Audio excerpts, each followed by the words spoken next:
अचानक उज्जैन महाकालेश्वर मंदिर में जो चमत्कार हुआ उसे देखकर लोगों के रोंगटे खड़े हो गए। हर हर महादेव मित्रों, भोलेनाथ का आशीर्वाद आप सब पर सदैव बना रहे। क्या हुआ जब एक नागा साधु जो हवा में उड़ने लगा, फिर जो चमत्कार हुआ, अपने भक्तों को दर्शन देने स्वयं महादेव आ गए। मध्य प्रदेश के उज्जैन में स्थित श्री महाकालेश्वर ज्योतिर्लिंग, जहां काल भी थम जाता है, वह स्थान जहां भक्तों की आस्था हर साल सावन में एक नया रंग लेकर आती है। लेकिन सावन 2025 का चौथा सोमवार 4 अगस्त वो दिन था जिसे ना कोई भक्त भूल सकता है, ना ही उज्जैन की धरती। उस दिन जो हुआ उसे देखकर भक्तों के पसीने छूट गए और आंखें विश्वास नहीं कर पाईं। एक नागा साधु जो हवा में उड़ने लगा और कांवरियों के बीच स्वयं महादेव का साक्षात दर्शन, और फिर एक ऐसा चमत्कार हुआ जिसने पूरी दुनिया को हिलाकर रख दिया। इस घटना को सुनकर आप भी शिव की भक्ति में डूब जाएंगे। क्या आप तैयार हैं? जहां हर कदम पर चमत्कार था, जहां हर सांस में महादेव का आशीर्वाद था। तो चलिए शुरू करते हैं यह घटना जो न सिर्फ आपका मन मोह लेगी बल्कि आपके दिल में शिव की भक्ति को और भी गहरा कर देगी। उज्जैन महाकाल की नगरी, जहां क्षिप्रा नदी के किनारे बाबा महाकालेश्वर का मंदिर हर भक्त के लिए स्वर्ग से कम नहीं। सावन 2025 का चौथा सोमवार था और सुबह से ही मंदिर के बाहर भक्तों का सैलाब उमड़ पड़ा था। हजारों कांवरिये जो गंगाजल लेकर सैकड़ों किलोमीटर की यात्रा करके आए थे, बोल बम और हर हर महादेव के नारे लगाते हुए मंदिर की ओर बढ़ रहे थे। मंदिर के आसपास का माहौल भक्ति और उत्साह से भरा था। ढोल नगारों की थाप, भजनों की मधुर धुन और भक्तों के जयकारे हवा में गूंज रहे थे। मंदिर के बाहर लंबी लंबी कतारें थीं। कोई भस्म आरती के लिए उत्साहित था तो कोई महाकाल की सवारी का इंतजार कर रहा था। सूरज ढलने के साथ ही माहौल और भी गहरा हो गया। शाम 4 बजे की सवारी की तैयारियां जोरों पर थी। इस बार सवारी की थीम थी शिव तांडव, जिसमें न केवल बैंड की प्रस्तुति थी बल्कि नागा साधुओं की टोली भी शामिल थी। यह साधु जो भस्म से सने हुए, जटाओं में गंगा को समेटे और रुद्राक्ष की मालाओं से सुसज्जित थे, भक्तों के लिए किसी रहस्य से कम नहीं थे। इनमें से एक साधु, जिसे लोग बाबा भैरवनाथ के नाम से जानते थे, खास तौर पर चर्चा में थे।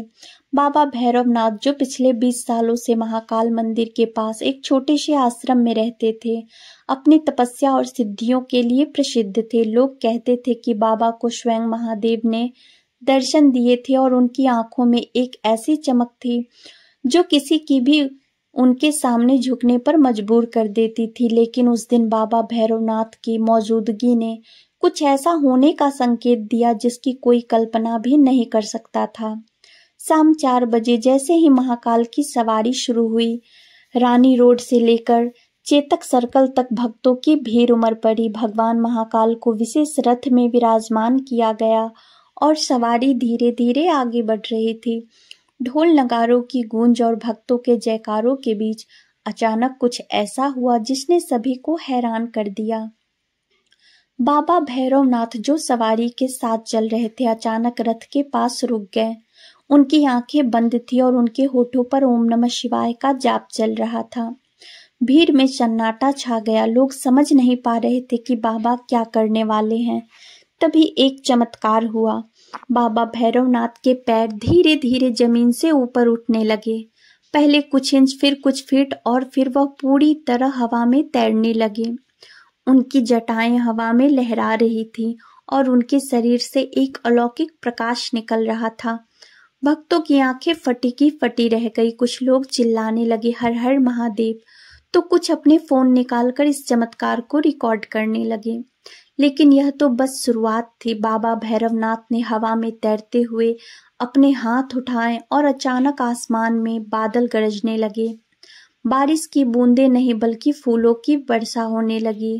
गुलाब, चमेली और बिलपत्र आसमान से बरस रहे थे और सारा माहौल सुगंध से भर गया। सभी लोगों के पसीने छूट गए। यह नजारा किसी स्वप्न से कम नहीं था।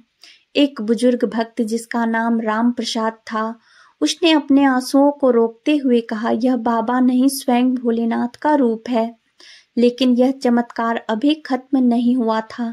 सवारी आगे बढ़ रही थी और बाबा भैरवनाथ अब जमीन पर वापस आ चुके थे, लेकिन उनकी आंखों में वही चमक थी जो बता रही थी कि कुछ और बड़ा होने वाला है। सवारी जब फतेहपुर सागर झील के गंगा घाट पर पहुंची, जहां जल विहार का आयोजन था, वहां का दृश्य और भी भव्य था।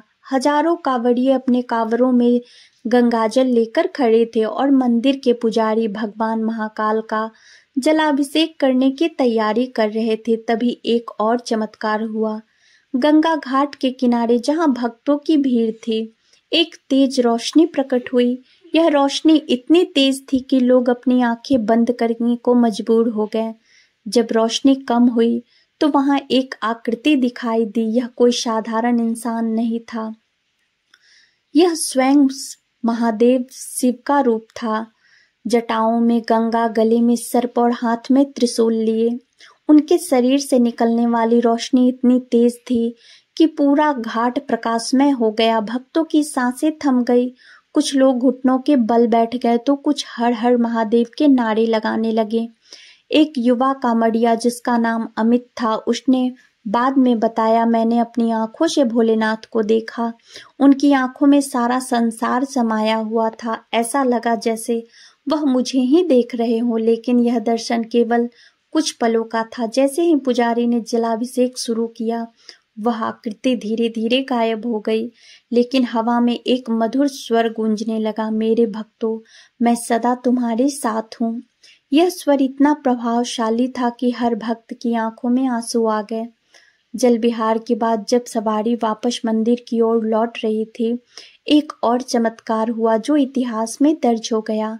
रास्ते में एक छोटा सा गांव पड़ता था, जहां एक गरीब परिवार रहता था। इस परिवार की बेटी, जिसका नाम सावित्री था, जन्म से अंधी थी। उसकी माँ हर साल सावन में महाकाल मंदिर आती थी और बेटी की आंखों की रोशनी के लिए प्रार्थना करती थी। उस दिन भी सावित्री अपनी माँ के साथ सवारी देखने आई थी।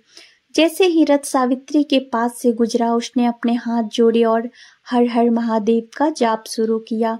तभी एक तेज हवा का झोंका आया और सावित्री के शरीर में एक झटका सा लगा। उसकी माँ ने देखा कि सावित्री की आंखें खुली हुई थी और वह आश्चर्य से चारों ओर देख रही थी। माँ, मैं देख सकती हूँ, सावित्री ने चिल्लाते हुए कहा। यह सुनकर आसपास के लोग हैरान रह गए। सावित्री, जो जन्म से अंधी थी, अब सब कुछ साफ साफ देख रही थी। उसकी माँ रोते हुए महाकाल के रथ के सामने लौट गई और बोली, हे भोलेनाथ, आपने मेरी पुकार सुन ली। यह चमत्कार देखकर वहां मौजूद हर भक्त की आंखें नम हो गई। लोग इसे महाकाल की कृपा का जीता जागता सबूत मानने लगे। रात गहराने लगी थी और सवारी अब मंदिर की ओर लौट रही थी। लेकिन रात का सबसे बड़ा चमत्कार अभी बाकी था। जब रथ मंदिर के मुख्य द्वार तक पहुंचा तो अचानक आसमान में एक विशाल शिवलिंग की आकृति बनी। यह आकृति बादलों और बिजली की चमक से बनी थी और ऐसा लग रहा था जैसे स्वयं महादेव आकाश में विराजमान हो गए हों। इसके साथ ही मंदिर के अंदर से एक मधुर ध्वनि गूंजने लगी। यह ध्वनि ओम के उच्चारण की थी, जो इतनी गहरी थी कि हर भक्त का मन शांत हो गया। पुजारियों ने बाद में बताया कि उस रात भस्म आरती के दौरान शिवलिंग से स्वयं भस्म निकल रही थी, जो अपने आप बाबा महाकाल के मस्तक पर चढ़ रही थी। बाबा भैरवनाथ, जो अब तक चुप थे, अचानक बोल उठे, यह महाकाल का आशीर्वाद है। जो भक्त सच्चे मन से मेरे पास आता है, उसे मैं कभी निराश नहीं करता। उसकी बातें सुनकर भक्तों में एक नई ऊर्जा का संचार हुआ। इस रात के बाद उज्जैन के महाकालेश्वर मंदिर की ख्याति और भी बढ़ गई। सोशल मीडिया पर बाबा भैरवनाथ के हवा में उड़ने और सावित्री के ठीक होने की कहानियां वायरल हो गई, पर लोग अपने अनुभव साझा करने लगे और कई भक्तों ने दावा किया कि उन्होंने उस रात स्वयं महादेव को देखा था। सावित्री की कहानी ने विशेष रूप से लोगों का ध्यान खींचा। कई न्यूज़ चैनलों ने अपने उसके परिवार का इंटरव्यू लिया और सावित्री ने बताया कि उस रात उसे सपने में महादेव के दर्शन दिए और कहा, तुम्हारी भक्ति ने मुझे प्रसन्न किया। यह कहानी केवल चमत्कारों की नहीं, बल्कि सच्ची भक्ति और विश्वास की है। उज्जैन का महाकालेश्वर मंदिर आज भी लाखों भक्तों के लिए आस्था का केंद्र है। सावन 2025 का चौथा सोमवार एक ऐसी रात थी जिसने भक्तों को यह विश्वास दिलाया कि महादेव सदा अपने भक्तों के साथ हैं। तो दोस्तों, वीडियो अच्छी लगी हो तो वीडियो को लाइक और चैनल को सब्सक्राइब जरूर करें। हर हर महादेव।